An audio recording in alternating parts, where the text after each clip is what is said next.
them, or at least, diba, just the idea of you running with Vice President Sara Duterte in the 2028 elections. Ano? Oh, heto, mukhang may drama na naman ang mga impakto dyan sa Palacio de Polvoron. Kakasuhan na umano nila si Saldico. Ayan na ho. Oy, tinamaan din. Pero paano si Martin Romualdez? Kakasuhan rin ba ho ni Bongbong Marcos? Iyan yung pinakamalaking katanungan ho yan. Kaya bang tablahin ng gobyernong Marcos ang kanyang pinsa na si Martin? Kasi ngayon, ang pinapalutang ho nila, kaya ang kakasuhan ho lamang ay itong si Saldico. Ang tawag dito, collateral damage na ho ito. Sacrificial lamb. Aba, kung ako naman na Saldico, hindi ho ako papayag na ako lamang ang makasuhan. Dadaliin ko pati si Baki, pati si Tambaloslos, at pati si Ngiwem. Damay-damay na. O ito, meron ngayong kumakalat sa social media, usapan di umano ang 2028 presidential election. Merong umiingay na di umanong Duterte Magalong ang magsanib puwersa sa taong 2028. Nako, maraming magre-react ho dito. Marami pong mga mabibigat na mga kuminto. Alam ko, meron ding ibang mga DDS ayaw kay Magalong, meron din namang gusto. Pero tingnan po natin kung ano po ang mangyayari. Ito naman ay usapin pa lang, ngayong araw nga ho, pinapakalat na sa isang mainstream media. Sang-ayon kaya ang maraming Pilipino, lalo na ang mga Duterte diehard supporters, na Duterte Magalong ang magiging tandem. Kung mangyari yan, patay si Mangga. Manggagamit, iyak na kasi marami ring mga DDS na gusto sila. Duterte Marcos, anak ng kagwang. Di ba kayo nagsawa sa Duterte Marcos? Problema ho yung Marcos, wag na po nating isali ho yan. At ito, speaking of 2028 election, Turi spotted sa selebrasyon ng Liberal Party.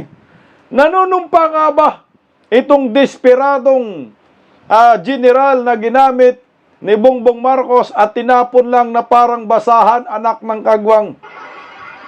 Kawawang Turi, nagpauto kay Bongbong, ang resulta, nga. Wala na hong mapuntahan si Turi ngayon sa akin lang. Kundi ang kanyang nanay Disaba lang. Si Laila de Lima na lang ang magkanlong sa kanya. Okay, palike po muna po, share po, subscribe. At pakipindot po ang inyong notification bell upang lagi po kayong updated sa ating mga video. Sa mga trolls ni Bangag Animal, nandito kayo araw-araw. Mag-subscribe na lang ho kayo para alam po ninyo kung mangto-trolls na ba kayo sa akin o hindi, anak ng kagwang. Okay, pag-usapan po muna natin itong kakasuhan na daw umano. Itong si Saldico, mukhang napilitan po itong si Bunyeng, no? Napilitan na sila ni Bongbong Marcos dito na daliin nyo na. Itong si Saldico, galit ng taong bayan. Kung wala tayong mapakulong, baka tayo ang mahusgahan. Naman, yun talaga ang mangyayari. Pakinggan natin yung sinungaling ng ombudsman, anak ng kagwang. Kasuhan daw, napilitan pa nga sa interview. Narito, pakinggan natin. Sana, no? Kasi nga, may PI yan, at 10 days lang naman na binibigay sa kabila na sumagot. Pagka nakasagot na yan, jojoin na namin yung issues. Sir, sino yung mga possible nyo kakasuhan within 30 days? Yung mga kakasuhan makakasama? Andun saan, wala sa akin yung listahan. Pero marami po, maraming nakalagay po ron na kakasuhan na. May senador na o May kongresista? congressman na kasama. Mga senador, sir? Senate Flores, hindi pa ako sigurado kung nandun. So, ilang kaso yung... So, umatras walang senador makasuhan. Alam, magagaling si Tambaloslos dyan. Kailangan kasuhan daw si Jinggoy, si Villanueva, kasuhan daw. Ito, within 30 days daw, marami-rami daw siyang kakasuhang mga congressman. Hindi niya masabi kung sino-sino ang mga to, pero nabanggit niya si Saldico dito Kita natin ma-file within next month. Within within next month, hindi ko rin mabibigyan ng estimate. Mahirap eh. Kasi may mga nakalatag na sa amin. May mga 8 hanggang 10 kaso nakalatag sa amin. Oho. Siyempre, ina-evaluate natin yan. So, do soon as possible tayo. Sir, Basta hindi nakagaya ng dati na snail pace. Talaga ito. Ano to eh, talagang kailangan bilisan namin ito. Mas masarap ito. Kasi gano'n naman dapat eh. Ang corruption, matagal na nangyayari yan. The deadline is yesterday, sinasabi nila. sir, dun sa mga kakasuhan nyo, nasasabi nyo kanina, Congressman, sino kasama si Congressman Saldico? Malamang kasama. Kasi, ang naalala ko, meron Mindoro case na kasama sa mga finansa. Malamang kasama? Bakit malamang? Di ka sigurado. Anak ng kagwang naman talaga eh. Akala ko ba naman? Talagang sure na sure yan. Malamang kasama daw. Lagyan mo ng tuldok. Or lagyan mo ng galit. Kasama dapat. Hindi pwedeng malamang. Kasi kung malamang hindi rin yung makasuhan. Malamang ito ay optics na naman, palabas na naman, porsyo lang naman. Pero ang dulo pala hindi nyo makakasuhan. Kailangan pong may makasuhan. Si Martin Romualdez, isama nyo rin. Huwag yung pwedeng si Saldico lang. Di kami papayag dyan eh.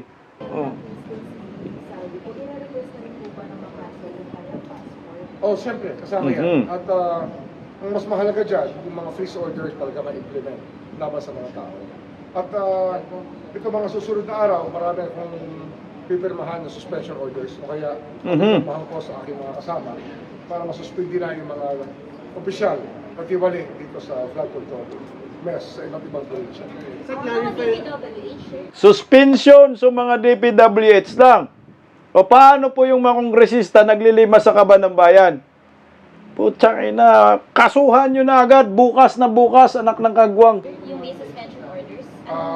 Mayroon pa, mga DPWH officials sa iba't ibang probinsya na meron tayong nakita na flood control problems. Kongresista, hindi natin pwede suspindihin yan. Wala mo sa ating bateryahan. Pero pwede imbestigahan. Sa clarification lang, yung 5 cases, DOJ sasampa sa inyo, diretso na sa DOJ. Diretso na yun sa ano, yung 5 cases ng DOJ. Diretso na RTC. RTC. RTC. Sa Sandigan, mag-file ng special prosecutor na. Kaya binabago namin ang flow ng ano namin, ng aming pagtakbo mula sa filing papunta sa prosecution, iniisiyan po namin yung panahon. Sabi niya, ang congressman daw, hindi daw pwedeng suspindihin niya. Iimbestigahan lang. Ay, sabi niya. Sampahan nyo ng kaso. Pag sampahan nyo ng kaso, tapos patawan nyo na ho agad, kailangan tanggalin sa pwesto. Ang problema, hindi nga masampa-sampahan dahil nga, alam mo naman, itong Marcos admin, magaling magdrama. Magaling magkunwari. Ang tawag dyan, budol. Kakasuhan daw. So, si Saldico malamang, no? Malamang lang yung sagot. So, hindi pa rin sigurado kung kakasuhan niya or hindi. Kasi ganito kasi yung sistema dyan eh.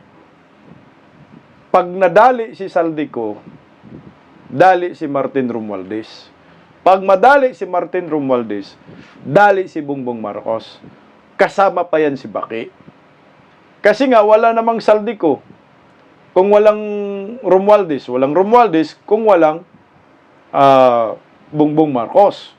Pero ngayon, nalaman na natin ngayon, kung walang Diskaya, kung walang Diskaya, wala ding Saldico, di ba? Kasi kunik-kunik na yan, Diskaya, mga kontraktor, DPWH, Saldico, Martin Romualdez, at saka itong si Bongbong Marcos. Wala ang mga yan kung wala yung puno. Kaya pag nadali na talaga itong si Saldico, dali lahat. Diretso na. So ngayon, hinuhold-hold nila. Pero pinapalabas, kakasuhan di umano. Tingnan mo ha. Mabilis na daw, 30 days daw, 1 month. Makasuhan na daw ang mga hinayupak. Pero doon naman sa Senate hearing kanina, itong si Boying, matagal daw. Matagal daw ang proseso dito, mga 2 to 3 years. Naabot ng 2 to 3 years. Yun yung tanong kanina dyan sa Senado. Pero sabi ni Boying, hindi naman daw ganun aabot ng ganung katagal. Kung aabot ng ganung katagal, nagpalit na ng presidente. wala pa rin kayong makasuhan, wala pa rin maparusahan. Di si Inday Sara na magparusa sa inyo. Ito, pakinggan natin kanina, si Bunying. The urgency is there, Mr. Chairman, and we feel the weight of the anger of the Filipino people, and they're looking to the office to be able to solve this crisis of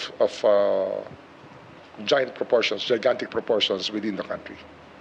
Well, totoo lang, Ombudsman Remulla, nung na-appoint ka sa Ombudsman, the attention ngayon ay nasa Ombudsman na. No? Kasi ang tingin namin, no?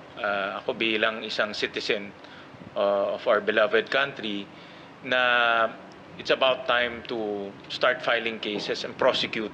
No? Teka lang, bakit isa lang yung senador dyan? Ayaw nila makaharap si Buying. Nakakabuti. Inasa ko pa naman si Senator Joel Villanueva, nag-isign si Buying. Wala pala. Tingnan mo ang linis. Sigat salian lang. Ayaw makita si Buying, baka mahampas. Paano naman si Buying? Mukha pa lang. Ayaw pa, kahit hindi pa magsalita, mabuisit ka na no? Kaya sabi siguro ng ibang mga senador, anak ng kagwang si Buying, wag na kami, kayo na lang yan. Ayaw namin yan, iinit ng dugo namin, baka hampas pa namin ito. Kaya tuloy natin, Kasi ilang buwan na rin natin pinag-uusapan to. Ilang buwan na rin lumalabas dito sa Senado, nagka-hearing kami, and then sa ICI. Tungkol to our budget hearing, I remember last time, during the budget hearing of your predecessor, ang sabi niya dito, actually ako nagtanong to, lumabas rin during the hearing, na it takes 2 to 3 years, between 2 to 3 years to file a case. No? Pag 2 to 3 years, wala na tayong pasensya na yan. Ako, wala na akong pasensya, to be honest about it. Lalo na with this flood control, hindi na yata ako makakaantay ng 2 to 3 years. No? Dahil, kagaya ng sinabi niyo, gusto natin kahapon pa may na-file na case na. Kahapon mayroon na panagot. So, base sa mga sinabi niyo, aabot pa ba tayo ng 2 to 3 years to see something significant na mangyayari from the Ombudsman? Hindi na po tayo aabot sa ganung kahaba. Aha. Ang kagandahan lang po ngayon, dahil nga sa naging krisis na to, mas iniisip natin kung gaano natin mapapabilis ang mga kaso. At katulad nga niyan, na-transmit na po sa DOJ yung kanilang final sa amin at na-deputize na po sila na ituloy na yung mga kaso sa RTC. Sapagkat ang mga testigo na nandito sa Senado na kanilang nakausap na, ang mga ebidensya na kinakailangan ay naroon na, ay hindi na ho kinakailangan aralin pa ng Office of the Ombudsman para magpatawag na naman ng testigo. Ito po, dire-diretso na po ito at ipa-file na po yan ng DOJ at the latest siguro niya Monday kasi kompleto na po yung kaso. Kompleto na po yan. Iyon po yung 5 ghost projects na flood control projects. 5 ho yun na flood control projects. Tapos dito po ngayon sa aming opisina, talagang tuloy-tuloy pong pag-uusap namin dito na talagang bilisan ng proseso at dapat kompleto ang ebidensya. Hindi ho pwede na. Ano nga ho ito sabay-sabay po ang mga reforma na kinakailangan. Yung isa pong nabanggit ko na nung isang araw sa mga kausap ko, yung digitization. Kasi nga, hindi pa ho moderno ang sistema ngayon sa aming opisina. Ito po yung aming minamadali rin po. At meron naman pong budget na nakalaan dyan. At kung nangangailangan po ay lalagay po namin yung mga savings ng aming ahensya para po magamit at matapos kagad ang digitization process. Puta, digitization daw. So, pera na naman, anak ng kagwang. Sampahan nyo muna si Saldico, Martin Romualdez, bago kayo mag-digitization. Gagi, Maglilimas. Ang galing talaga ni Buying gumawa ng pera. Believe talaga ako sa taong ito. Ito na siguro yung pinakamayamang gabinete ni Bangag. Ay, awards, napunta sa Ombudsman from Department of Justice. Matindi. Inikot na lahat ng departamento, ng Remulla Brothers. Kayo na. Kayo na ang kasama ni Ngiwiim. Sa lahat yata ng luho, magkasama sila, Takin mo yan. Ang galing mo, Boying. Isa kang animal. 2 to 3 years. Ano? Mukhang aabot talaga yon sa akin tingin. Wala man nakasuhan. Paano mo sabi mo, Boying, mapabilis? Wala ka pang nasampahan. Si Saldico nga, maski pasaporte, hindi man nakansila. Oh. Itong si Martin Romualdez, pinapatakas pa. O sinong kakasuhan natin? Meron siguro kayong makasuhan, mga maliliit lamang na isda. Pero hindi po yan ang hinahanap ng taong bayan. Ang makasuhan dapat yung mga malalaking isda na markado ng naglilima sa kaba ng bayan. Martin Romualdez, Saldico, ito ho yung kasuhan ho ninyo. Kasi pag hindi po ninyo ito makasuhan, magagalit at magagalit ang taong bayan at manginginig sa galit. At kayo dito ang puntaryahin. At ang galit ng mga tao, talagang magiging domino effects po yan, Luzon, Visayas at Mindanao. Kasi tayo lahat ay nasa Pilipinas eh. Tayo dito ay biktima. Pag walang makasuhan, puro kayo sarswila, at yung kinakasuhan lang ho ninyo, itong hindi kilala, yung hindi malalaking tao, anak ng kagwang, sabi nga ho nila, magsaulian na tayo ng kandila, Ying. Kaya tingnan net, kagaya ni Manang, galit na galit si Manang dito, kailangan may makasuhan. Kailangan may makulong. Dapat naman talaga may makulong ora mismo eh. Dapat nga kinabukas may makulong na, damputin nyo na yan eh. Kasi pag walang makulong animal, isang katarantaduhan lang ang ginagawa ho ninyo sa bayan. Panluluko tawag dyan. Pambubudol eh. Yan ang maliwanag eh. Napaka-imposible naman ho, napatakasin pa rin ninyo si Saldico hanggang ngayon, anak ng kagwang. Pauwiin nyo na. Paano nyo mapauwi? Kansilahin niyo yung pasaporte. Si Romualdez, nasa na? Saan siyang hospital nagpa-check up ng puwet? Anak ng kamote, oh. Wala na daw makain eh. Si Romualdez eh. Wala na daw blood control. Pakinggan nyo natin yung galit-galit na ali, oh. Ito. Pagkakataon para mangurap sa pondo ng taong bayan. Kung sila pa rin, ang mga nasa pwesto, alam natin, hindi. Pero hindi titigil ang taong bayan dahil ang lagi namin sinasabi, hindi tayo titigil saan mang mga kalsada, saan mang mga ahensya, kung kailangan natin sila araw-araw kalampagin, gagawin ng taong bayan hanggat wala tayong nakikitang nakakulong. Correct. Gumawa pa sila ng kulungan, di ba? Samantalang yung mga matagal nang nakakulong, siksikan para silang sardinas. Samantalang ito, gusto nila maging maalwan ng kanilang buhay hanggang sa loob ng kulungan. Mahiya naman sila sa taong bayan. Mahiya naman sila sa nagbabayad ng buwis. Hindi na lang mga maralita ang nagsasalita. Kahit ang mga artista, kahit ang may mga maayos na kabuhayan, danas nila yung epekto ng korupsyon sa ating bayan. Okay, dandante, baka atakihin ka sa puso ha. Mainit oh. High blood na high blood si ate. Gagawa pa kayo ng kulungan para sa kanila. Ikulong nyo doon sa ordinaryong kulungan. Anak ng kagwang to si Remulla, oh. Isang Remulla, yung tinutukoy ko, John Beck. Inumin talagang bansang ito, puro mga Remulla brothers. Bakit ka ba gagastos? Ikaw na nga ninakawan eh. Tayo na nga yung hinuldap ng mga animal eh. Gawan mo pa ng magandang kulungan. Ipakulong mo doon sa city jail na masikip. Bahala kayo magkabulutong dyan. Na sobrang init, bahala kayo magkasakit. Para walang special treatment. Ang ginagawa ni John Beck, oh, special treatment. Meron pang sariling purifying station. Ang ganda ba ng mga lababo, anak ng kamote, ikulong nyo. Doon sa kulungan na masikip din. Bakit si Pastor Apollo Sigibuloy? Ganyang ginawa ho ninyo. Si Pastor walang ninakaw na pira galing sa kaba ng bayan, oh. Tinarantado ninyo. Pero ito, mga magnanakaw, mga buhaya, gawa ninyo ng kulungan, anak ng kagwang, oy.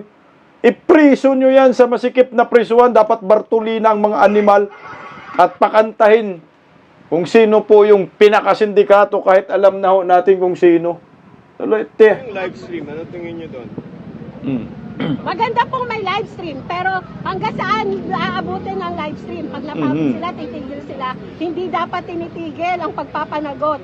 Gusto natin hanggang kulungan, ihatid natin sila. Correct. Dapat bang dagdagan o baguhin yung composition ng ICI at yung mga member count? Sa totoo lang, dapat ang nasa pwesto ng mga ganitong investigasyon, taong bayan eh. Tama ka, Dahil te. alam natin, mas taong bayan ang niloloko. Yung mga nakapwesto ngayon, mananatili lang yan, maglilingkod, sino ang nagpwesto sa kanila. Correct. Kaya ganun lagi eh, may cover up na nangyayari. Kaya yun po ang malakas nating pinapanawagan, tigilan ang mga cover up, panagutin ang lahat ng sangkot. Hindi dapat may mga ilang taong hindi makukulong dahil sila yung nasa mataas na pwesto. Tama ka dyan, te, kasi nga, ito ng ICI kasi, si Bungbong lagi siyang naggawa, di ba? Si Bungbong yung nag-appoint niyan. Kaya nung aasahan mo sa ICI, may asahan ka dyan, cover up, tama ka, te. Yung totoong pinagtatakpan yan, si Martin Romualdez, Saldico. Kasi pag hindi nila takpan yung si Saldico at Martin Romualdez, lahat sila dyan, bagsak sila. Malamang, titiisin nila ng mga dalawang taon, 3 taon, hanggat matapos termino nila, nang makalampas. Ngayon, magpapalit naman ng administrasyon. Patay kayo. Pag si Inday Sara maging presidente, iyak kayong mga hinayupak kayo. Ang suggestion ko nga ho dyan, dapat yung gagawa ng independent commission, tama ka dyan, di taong bayan, dapat galing yan talaga sa Supreme Court. Supreme Court na lang ang magtalaga at mag-qualify ng pwedeng ilagay dyan yung walang affiliate sa mga executive department at sa legislative department. Kasi ang inaakusahan ngayon, nasa executive at legislative. So ngayon, itong dalawang sangay ng gobyerno, ito dapat yung imbestigahan at ito dapat yung populisin. So ngayon, sino yung populis? Sila rin, anak ng kagwang. Dapat yung Supreme Court dito ang pumasok. Magtalaga ng independent commission, Supreme Court, justices, yung mamimili kung sino. Hindi yung kung, putangina, sinabi lang ni Bongbong, gawa tayo ng independent commission. Bakit? Pagtakpat natin kasalanan nating mga buhaya tayong lahat, anak ng kagwang. Tuloy, Teo. Paano yung cover up? Ayaw po natin na kung sino, dahil alam naman natin sino ba ang nagpwesto sa mga taga-ICI, yung mga nasa pwesto ngayon. Kung sila pa rin naman, yung maililigtas, di alam natin, may nangyayaring cover up. Correct. Alam naman natin, mga kababayan, hindi tayo dapat maglokohan dito. Hindi dapat maligtas si Marcos Jr., hindi Tama. dapat maligtas si Sara Duterte, dahil sila ang pinakamalaki ang pagkakautang sa taong bayan. Diyan tayo magkakalaban dyan, te. Okay na sana yung Marcos, Dinali mo pa yung Duterte, anak ng kagwang talaga, Diyan tayo makaproblema. Okay na sana yung una, te. Sinama mo pa si Inday Sara. Putangina, anong kinalaman ito? Alam natin to mga kaliwa. Okay lang sana yung galit niya talaga. Anak ng kagwang, ito yung pambubulag, no? Sa mga Pilipino. Sige nga, tuloy natin. Bayan. Hindi lang may mga kontraktor, hindi lang mga congressman. Lahat ng sangkot, yun ang panawagan ng taong bayan. Lahat ng sangkot dapat managot saan man sila nakapwesto sa ating pamahalaan. Ma'am, kung hindi sila yung dapat na member na yung ICI, Kumuha po tayo ng mga magigiting na mga leaders mula sa iba't ibang sectors ng ating pamahalaan. Ikaw na, Matagal te. na nagsasabi, malaki ang korupsyon sa usapin ng mga magsasaka, sa mga manggagawa, sa mga maralitang tagalungsod. Bakit hindi po sila ang kunin natin? Ikaw Para na. mag-imbestiga. Alam natin sa sarili natin, pag itong mga leader ng bawat sektor ang nakapwesto, Ikaw na. Ang galing mo, Anak ka ng ama mo. So ito nga ho yung problema natin. Okay na sana yung ipinaglalaban nyo, galit kayo sa kurakot.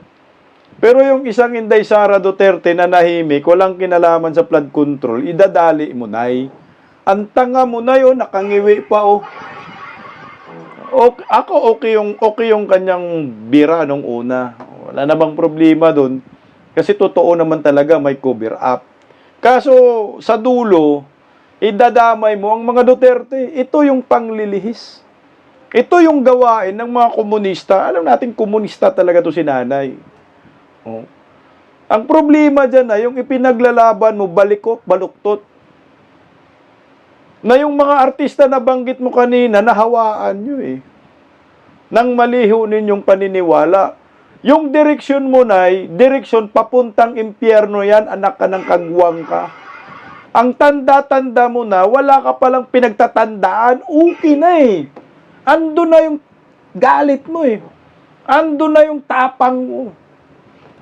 Galit na galit ka kay Marcos. Oo, galit ka. Pero ito, yun yung gusto namin. Magalit tayo kay Marcos. Kasi siya ang presidente. Pero bigla kang kabig eh. Meron kang isiningit, may isiningit ka na walang kinalaman sa flood control. Anak ng kagwang kanay. Sarap mo murahin back and forth. Ito yun mga kaibigan ko, yung panglilihis ng mga komunista. Talagang hindi tayo magkakaisa niyan eh. Kasi paano po kami sasama sa inyo na yung panawagan ninyo, oo nga, nagalit na kayo ngayon kay Marcos kasi halata kayo. Pero bakit si Inday Sara, hindi nadamay ninyo, walang kinalaman si Inday sa budget. Walang kinalaman si Inday Sara sa flood control. Baluktot, hiwi, yung paninindigan mo, gaya sa bunganga mo, may itim na yung buhok mo, baluktot pa rin ang paniniwala mo sa ideolohiya ho ninyo. Ito po yung sinabi ko sa inyo. Mga artista, nananawagan kami sa inyo. Gen Z, nananawagan kami sa inyo. Huwag po kayong makinig sa mga komunistang grupo. Huwag po kayong makinig sa kabataan, akbayan, anak tuta, anak kambing, anak kabayo, anak ng baka, anak ng kagwang. Sa kanilang mga pinagsasabi, at huwag po kayong sumali. Dahil nililihis po nila yung tunay na may kasalanan. Ito pakawala to ni Romualdez at Saldico. Kasi hindi man nila banggit ang pangalan ni Romualdez at Saldico, pero nabanggit si Marcos, no? Nabanggit si Inday Sara. So ito, paksyon na naman ito ng Marcos Group. Ito tuta to ni Romualdez, itong mga to. Alam naman natin, masanggang dikit ng mga kaliwa itong si Romualdez. So bawal nila isigaw yung Romualdez na managot. Pero yung Inday Sara, na walang kinalaman sa budget appropriation, walang kinalaman sa insertion, nababanggit ho nila. Sana, yung mga estudyante, magising po kayo sa katotohanan. Okay po yun, magalit kayo kay Marcos, wala po tayong problema, magkakasundo tayo dun. Okay po yun, galit kayo sa korupsyon, wala po tayong problema, magkakasundo po tayo dun. Pero itong idamay nyo si Inday Sara, na wala naman talagang kinalaman sa korupsyon ngayon under Marcos admin, kalaban nga ng Marcos, idinawit pa ninyo, idinamay pa ninyo, anak ng kagwang. Saan ba kayo naghiram ng utak? Saan ang galing yung mga utak ninyo hiniram nyo kay Franz Castro? Kaya ganyan yung direksyon ninyo. Walang maniniwala sa inyo at walang sasama sa inyo kahit araw-araw kayo mag-rally dyan. Hindi namin kayo samahan. Oo na-appreciate namin. Nagalit kayo ngayon kay Marcos. Kaya napag-usapan namin. Pero may palaman eh. Na hindi namin kayang kainin yung palaman ninyo. Ang tawag dyan patibong pag kinain namin yan, yung palaman na yan, panigurado, hilo kaming lahat. Hilo kaming lahat. Para kaming isda na nawalan bigla ng malay. Nung nakaamoy ng utot ng demonyo, haya na. Oo. Okay na ho yun. Arangkada mo. Kaso pagdating sa dulo, wala. Galit talaga ang mga hinayupak na ito sa mga Duterte. Kahit walang kasalanan, kinaladkad. Nakatutok pa lahat ng mga media. Oo. Na sana magising po kayo sa katotohanan. Baluktot po na yung inyong ipinaglalaban.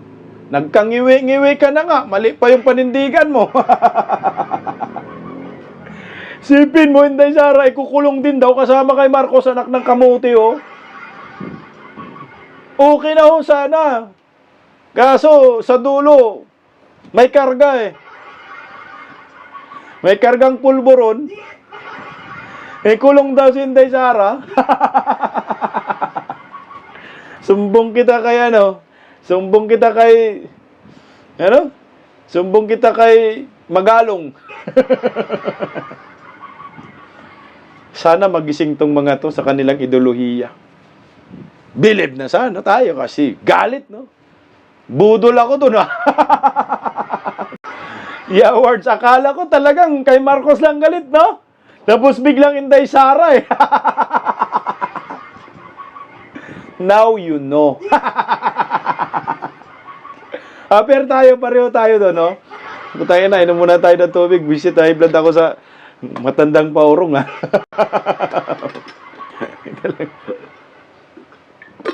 Tingnan nyo, ha?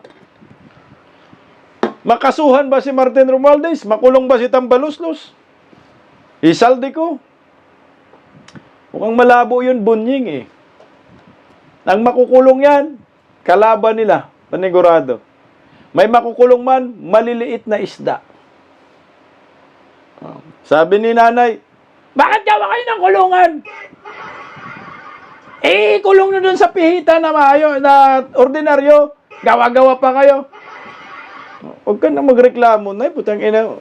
Gusto mo, ikaw ikulong natin dito, eh. Tama rin naman ho siya. Huwag ka nang gumawa ng kulungan para sa mga taong mga kawatan. Kailangan ikulong natin ang mga yan kasama si nanay. Katabi sila ni Tambaloslos at Saldico, anak ng kamote. O, ito yung kulungan, eh. Pakita nga natin, oh. dito tayo sa isa sa mga senators, hindi kasi sinadya dito sa Payagas, Quezon City. Ito ikukulong ang mga individual na masasampahan ng kaso kaunay sa mga issue na mga anomalyang flood control projects. Kung nakikita nyo sa aming niliwan, nasa 10 katao ang kasya sa naturang selda dito sa detention facility at may kasama nitong shower room at kung kanina ay inspeksyon ni DILG Secretary John De Piupia ang naturang facility. Ayan po, yung kulungan dyan sa Payatas, Quezon City, kung saan ilagay si Tambaloslos, Saldico. Kasama rin po si John Vic dyan. Ayan na po, papasok na po, dinalaw po ni John Vic yung kanyang sariling kulungan. At ang kulungan ng kanyang kapatid na si Boying Rimulya. Hindi man kayo, gumawa kayo ng sariling kulungan nyo, ha? Ito yan, linis-linis, eh. Ayos, ha? Okay yan. Magsama-sama kayong lahat dyan. Kasama si Baki dyan. Kasama rin si Bongbong Marcos. Ayan. Huwag ka nang magalit, Nay. Sige, Nay. Okay na tayo dyan. At least makulong si BBM. Walang problema dyan, eh. Wow, may CR. Ayos, may paliguan. Ilan ba sila makulong dyan? Martin Romualdez, Saldico, Bongbong Marcos, John Vic Rimulya, Boying Rimulya, Ibaki, tapos si Torre, ang dami rin nila dyan, no? Siguro kasya sila nga dyan. Tama-tama, isama na rin yung sinanay, yung galit na galit.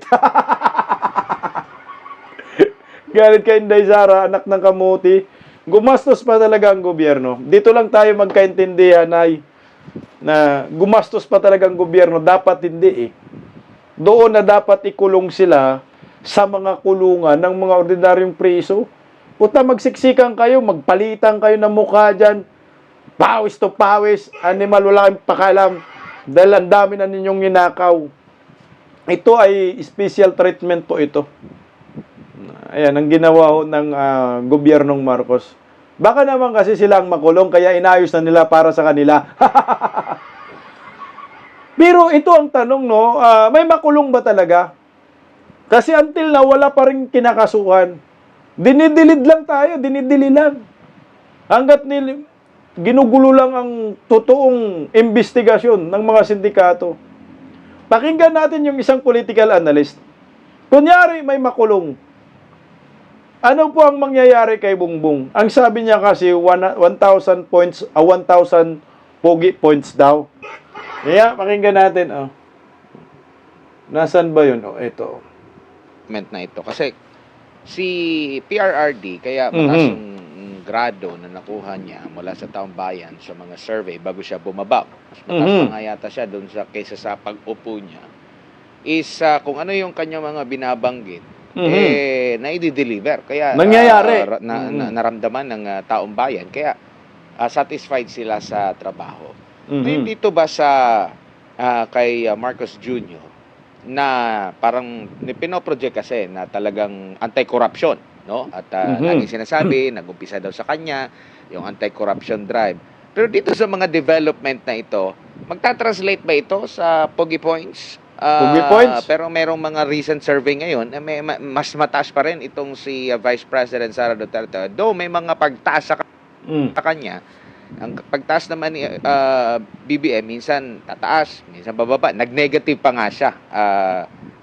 Prof, ano nakikita ninyo?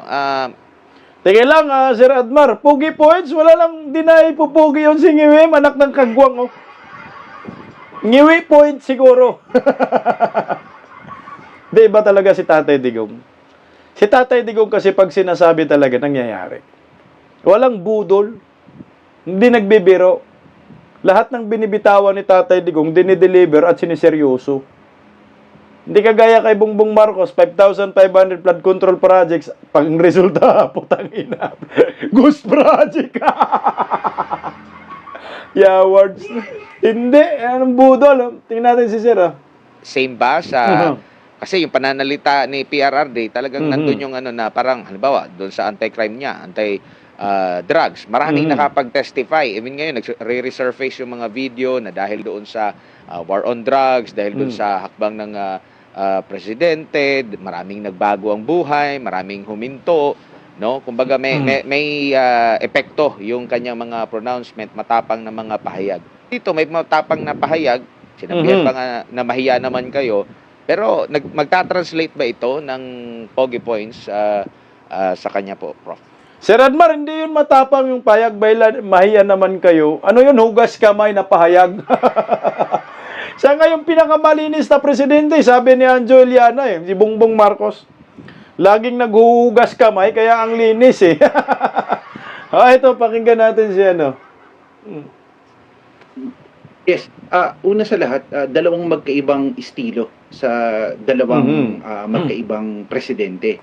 Kung tatanungin natin, nasanay ang mga Pilipino sa nakalipas na 6 na taon sa pagiging isang matapang, decisive na leader ni Pangulong Duterte o former Pangulong Duterte, kasi very strong ang kanyang personality at very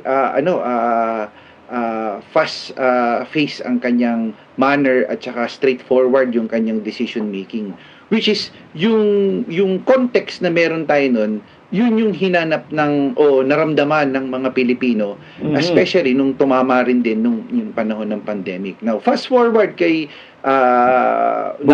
President Bongbong Marcos, ay ibang-iba yung kanilang personality at saka yung style ng leadership. Si President Bongbong Marcos ay very relaxed, mahinahon, okay, decisive din naman siya to a certain degree, to a certain extent. Hindi decisive si BBM, anak ng kamuti. Di ba nagrereklamo nga yung mga business sector kasi hindi decisive? Walang desisyon yan. Ang nagdedesisyon si Baki. Diyan tayo hindi nagkaintindihan, sir. Pero itong tinatanong ng taong bayan, kung Pogi Points, maaaring siya yung nag-expose. Pero sa takbo ng mga bagay-bagay, parang hindi nagiging reflective yung courses of actions ng mga nangyayaring pagdinig. Especially, for example, itong ICI, which is mas magiging reflection niya, hindi ko na isasama yung Senado at ang House of Representatives kasi ibang branch naman yan ng government. Pero ang pinakamasusukat ang reflection niya dyan ay ang pagkakabuo niya ng ICI.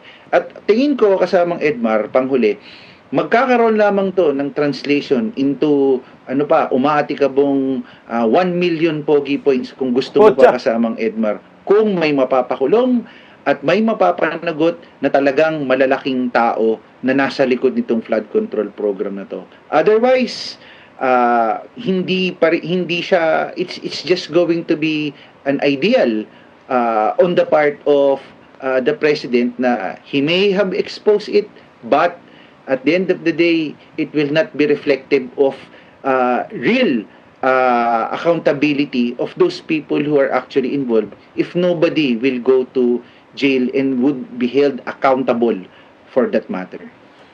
1 million pogi points pala. 1,000 lang sa akin eh. Pag may mapakulong daw, merong 1 million pogi points itong si Bongbong Marcos. Ang tanong, meron ba? No. Malabo yun. At saka hindi siya nag-expose sa naturang mali. Ang nag-expose po, kalikasan. Kusa pong lumalabas ang ebidensya dahil ang taong bayan binubodol ni Bongbong Marcos. 5,500 flood control projects. Nung pagkasabi niya, mga ilang araw, kinabukasan yata, bumagyo, bumaha buong Metro Maynila. Ngayon, hindi pa rin niya kinontes pa rin niya. Bumaha, bagyong Karina ba yun, doon sa Bicol, kinontes pa rin niya. Kasi nahanap na ng taong bayan eh. Nasaan yung flood control na pinagsasabi mo? Kasi ito yung ligasiya niya, flood control. Bumaha muli. Sabi niya, na-overwhelm lang daw yung flood control. Anong walang flood control? Sabi niya, sabi pa nga niya, mayroong flood control. Na-overwhelm nga lang eh. Baha-baha muli. Sabi meron. Kaya pala bumaha. Kasi sa nabutas, nabangga ng barko. Yeah, words, no? Doon na lumalabas yung mga espekulasyon na talagang walang flood control projects. So siguro napilitan na si Bongbong Marcos, masyado ng mga buaya, halata na lahat at alam niya na mabibisto, naghuhugas kamay siya. Kaya hindi katapangan yung sinasabing mahiya naman kayo. Yun ay paghuhugas ng kamay. Yun ang maliwanag dyan. 1 million pogi points pag may pakulong. Gawin na nating 1 billion. 1 billion. Gawin na lang 1 trillion, no? Kasi 1 million pogi points daw eh. Basta may maipakulong. So, gawin na nating 1 trillion pogi points pag maipakulong ni Bongbong Marcos ang kanyang sarili. 1 trillion pogi points lang, di ba? Kasi, malaking isda yung napakulong niya sarili niya. Tama, may ginawa ng kulungan. Hindi ako naniniwalang may maipakulong ito si Bongbong. Meron man siguro mga district engineer. Pero mga kongresista, Martin Romualdez, Saldico, hindi yan maipakulong. Palalayasin lang ang mga yan, sabi ni Mayor Magalong, pinapalayas lang nila yan. Kaya ang taong bayan ngayon, galit na galit dahil halata na sa kanilang mga ginagawa eh. Kaya ang hinahanap ay Duterte pa rin. Dahil alam natin, itong si former president, Duterte, pag nagsalita, nangyayari. Malayong malayo si Bongbong Marcos. Kaya ngayong 2028, presidential election, mainit pa rin. Si Vice President Inday Sara pa rin ang number 1. Milya-milya. Yung layo sa mga posibleng tatakbo sa pagkapangulo, wala na silang pambato. Kagaya si Martin Romualdez, ang layo-layo na kay Inday Sara. Kahit dilawan, magsama pa sila. Yung si Lini Robredo, ang layo eh. Pero ito, nagkaroon ngayon ng usapin na meron naman usap-usapan na Duterte Magalong for 2028. Pero maraming hindi papabor dito ng mga DDS, alam ko. Pero ako naman sa sarili ko, pag sinamahan niya ni Inday Sara, si Magalong, okay na rin. Pero si Magalong kasi, markado yan, talagang liberal yan eh. Dilawan yan. Si Mayor Magalong.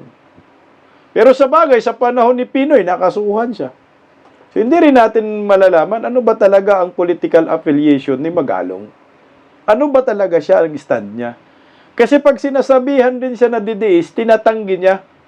Pag sinasabihan siya na Duterte supporter, tinatanggihan din niya.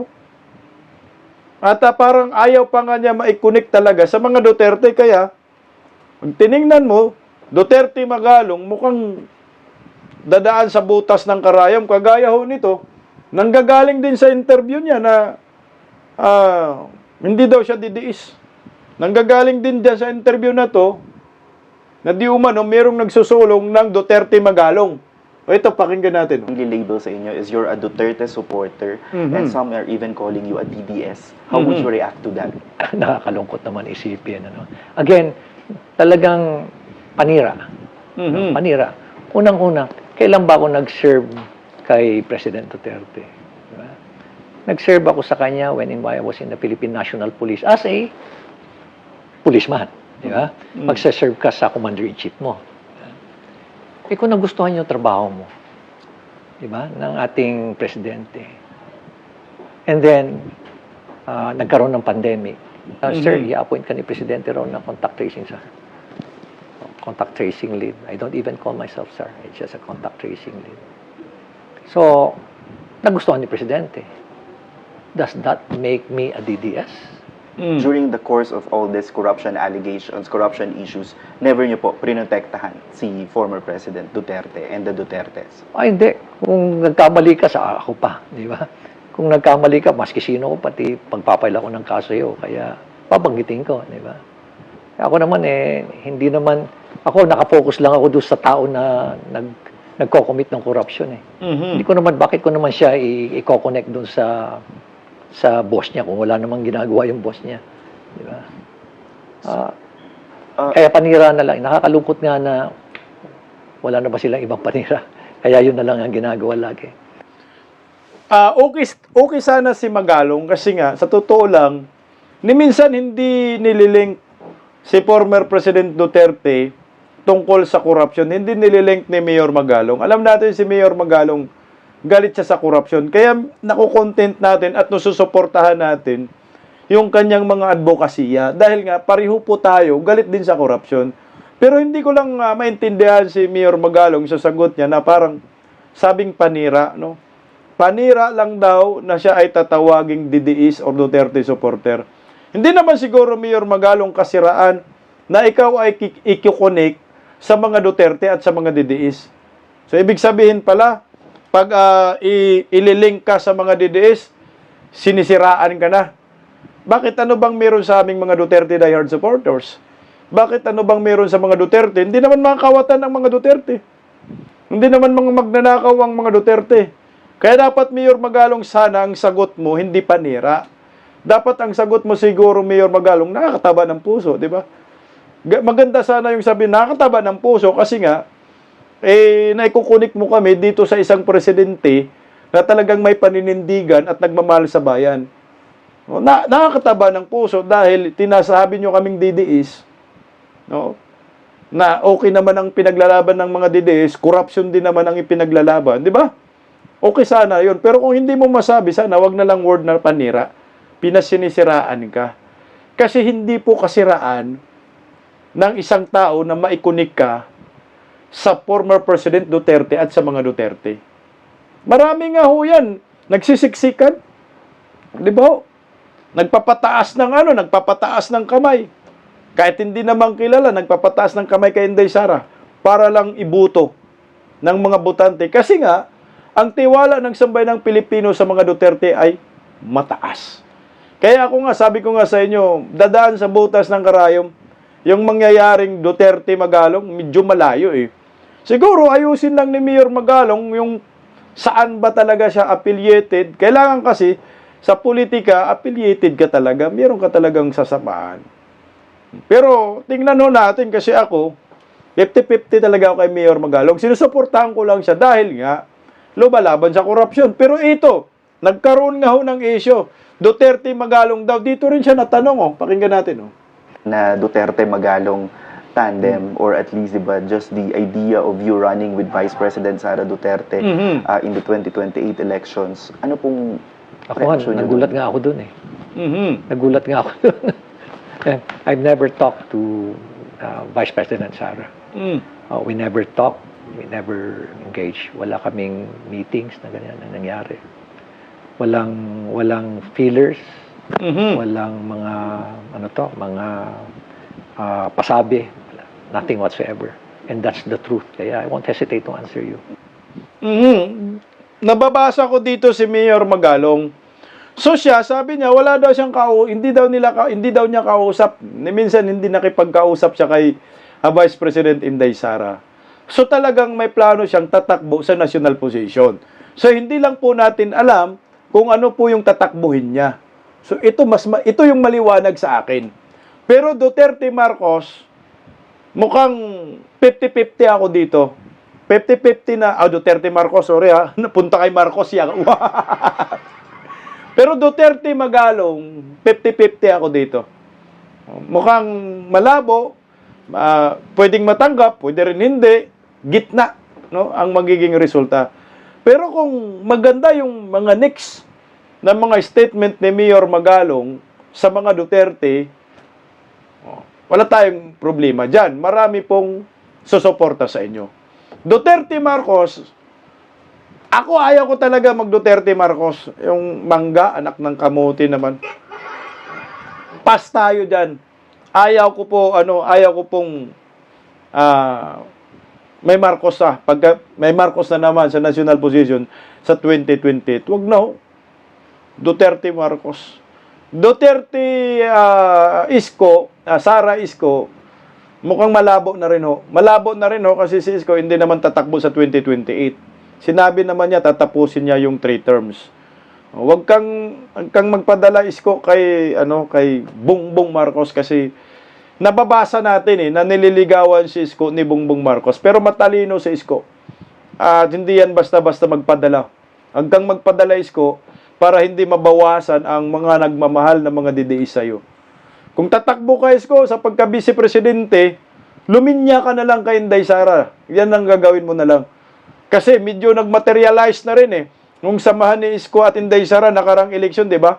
Umaakyat sa entablado si Inday Sara, sa entablado ni Isko, binabanatan ni Inday Sara yung mga kalaban nila ni si Chua, Valeriano, si Abante, talo sana ang mga hayop. Pinapanalo pa ni sino yun? Ni George Budlak ang mata, anak ng gagawang. Kayo, kasi ako, kung ako magaling na political analyst, political strategist, kailangan kukuha po talaga ako ng pambato sa dalawang lugar, dalawang rehiyon, South at saka North. Pag yung pambato mo South, makakuha ka ng boto sa South.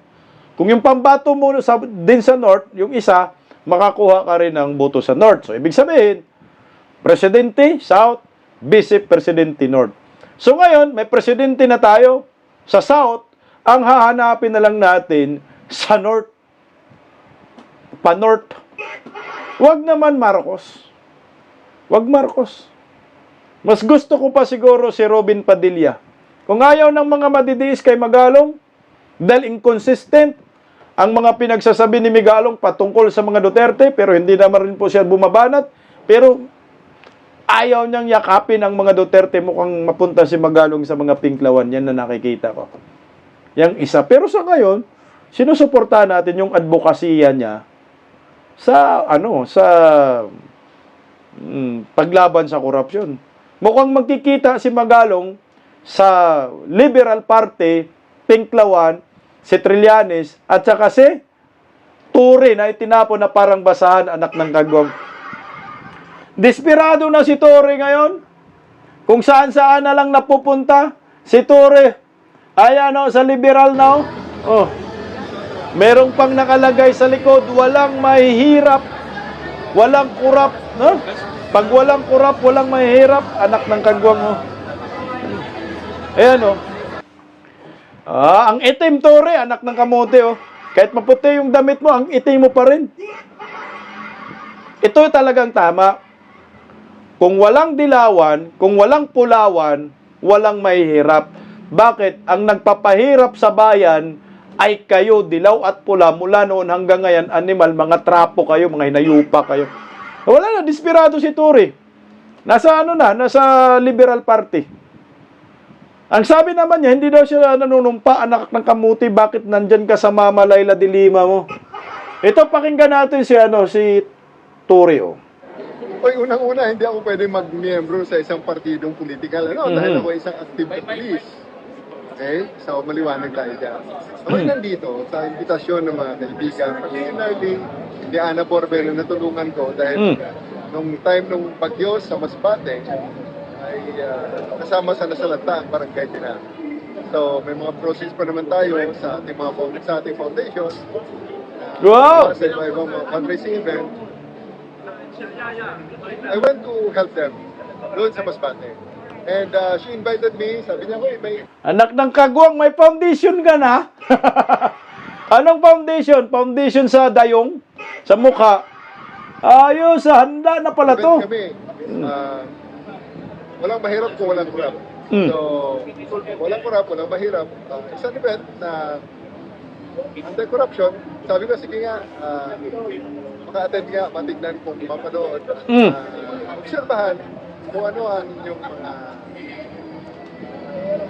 advocacy. And also, I'm here also to just invite everybody sa aking November 16 fun run, takbo laban sa mga bully. Anak ng kagwang, takbo daw laban sa mga bully.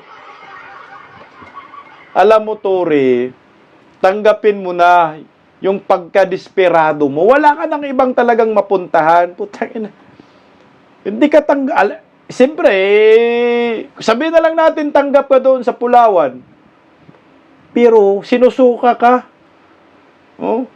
Sinusuka ka na. Itinapon ka na parang basahan. So, siguro, nasaktan si Tori.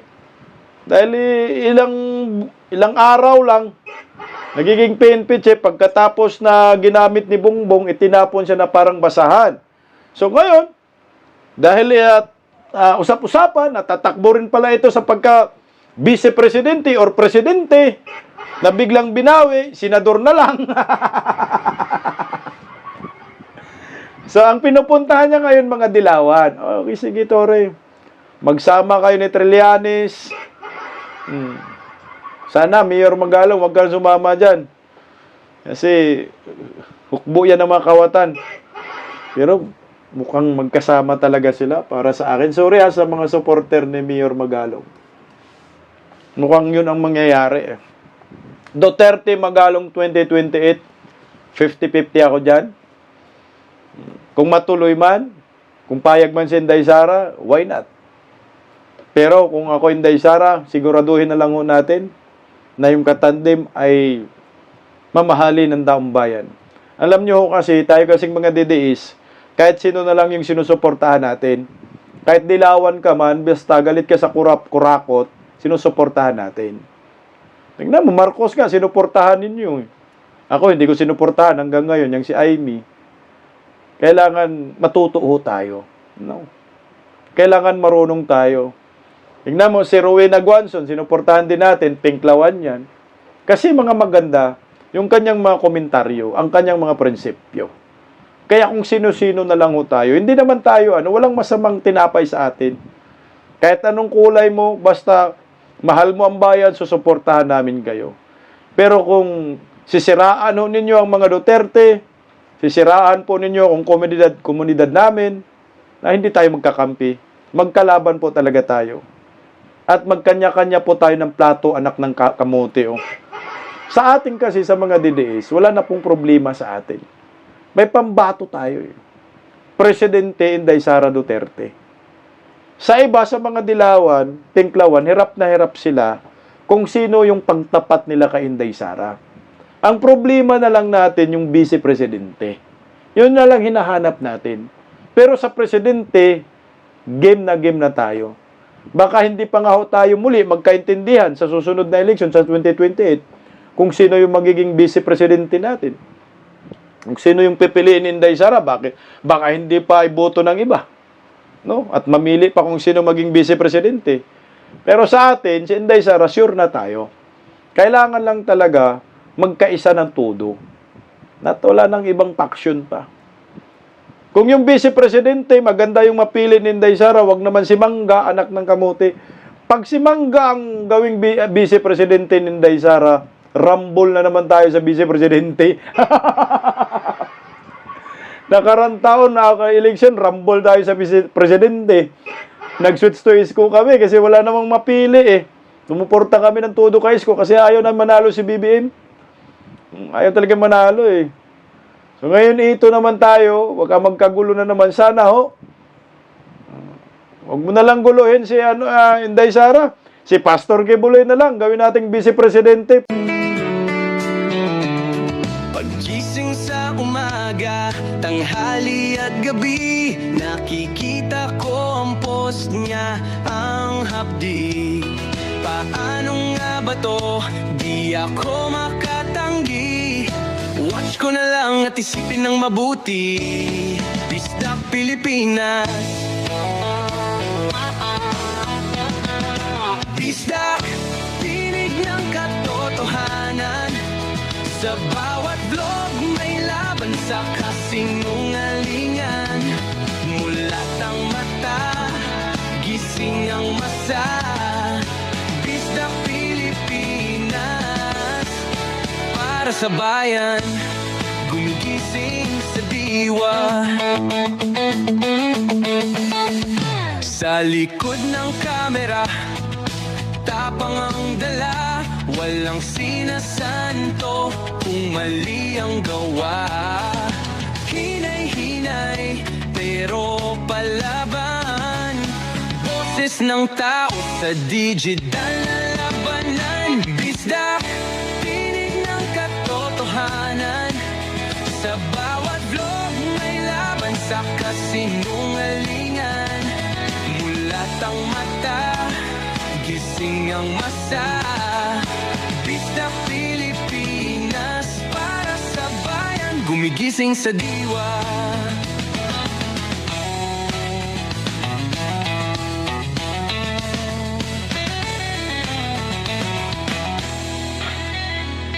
Hindi artista, hindi politiko, pero ang katotohanan, sigaw niya ay buo.